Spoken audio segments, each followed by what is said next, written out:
Video games have always been an important part of my life. I'd even argue that with myself that they make up like 50% of my entire being.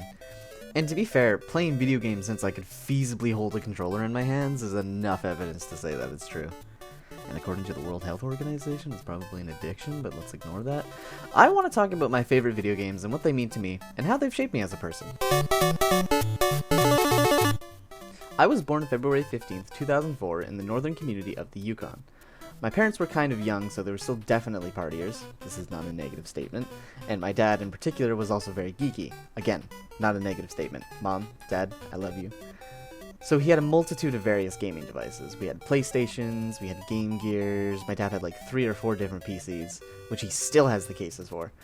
But in particular, I was enamored with this obscure console known as the Wii. The Wii was my first console, in that it was the first console that I actually have any memory of using when I was younger. My dad had bought a bunch of launch titles for the game, and even some older games like Super Mario World and all the Zeldas, and even some random Pac-Man Tetris game and Alex Kidd. But the game that I love the most, and still consider one of my top 20 games, is Super Paper Mario.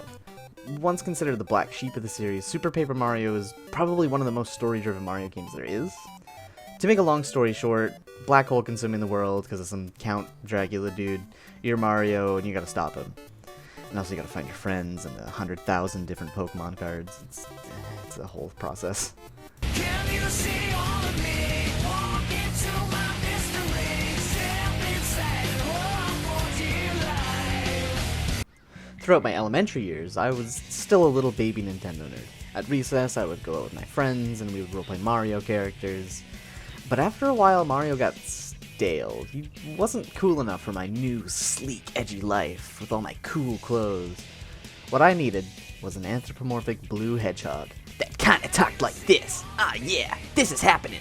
Gotta go fast. No copyright law in the universe is gonna stop me. Okay, and enough of that guy. Sonic became my newest obsession. He was cool, he was sleek, he was edgy, he was blue. That's a big plus. And I wasn't gonna let anybody tell me otherwise. In fact, I owe it to the series for my drawing ability. My Sonic obsession led me to the online world. I would watch fan animations called Sonic Shorts. You're comparing yourself to me? Ha! You're not even good enough to be. I'll make you eat those words! Hey, don't you want to hear the rest of my insult?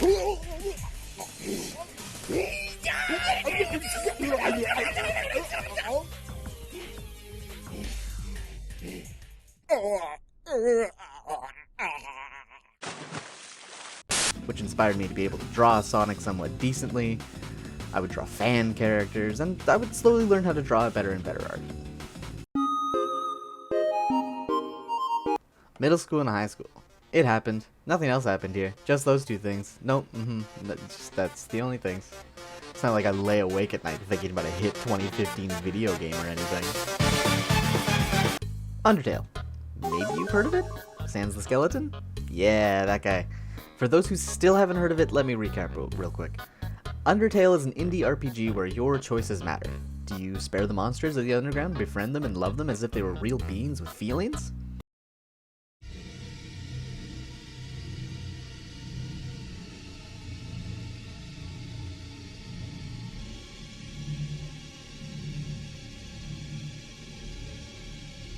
That's the question that Undertale gives you, the player. This game, I would argue, is probably the biggest turning point in my life. I've really connected with not just the fun characters, but the community that formed around it as a whole really shaped my personality. And not only was it made by pretty much one guy, Toby Fox, it was the first big indie game that really inspired me that I could make my own games. He made it with the intention of trying to make a game that had a very specific ending he saw in a fever dream. That's pretty goddamn inspiring.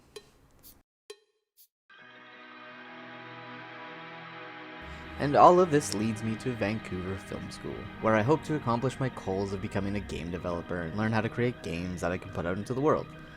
I couldn't touch on all the video games that made a significant impact on my life, but I'll mention them here with a quick reason as to why.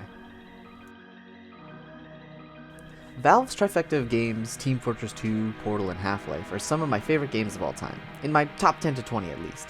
TF2 in particular left a lasting impression on me, and to this day, I really can't play any other class-based shooter out there. God, how could I forget about Minecraft? At this point, everybody has to have at least played Minecraft or something like it. It's just a great game that fosters creativity as a whole. Pong is such a masterclass of gaming. It truly embodies what it means to be a bodiless, soulless paddle in the great empty void of life. In this video essay, I will try and convince... My jaw literally dropped when I saw Sonic show up in Super Smash Bros. Brawl for the Wii. Literally my two favorite hyperfixations in one game. I only really like Call of Duty Black Ops 2 Zombie Mode. I played the shit out of that. Get out of my head, get out of my head, get out of my head, get out of my head, get out of my head, get out of my head. Mario and Sonic playing Olympic sports in Canada is probably the funniest shit ever. And now I live in the same city where that game took place, to a technical extent. When it comes to picking and choosing games that I find interesting, I tend to go for visual aesthetics or smooth gameplay, or maybe it's just a really fucking funny game. And that would line up with some of the games that I'm playing now, like The Invincible, or Atomic Heart, or Cult of the Lamb, or even Disco Elysium, just to name a few. I hope one day to create games that have just as much appeal to me as they do to the gaming industry.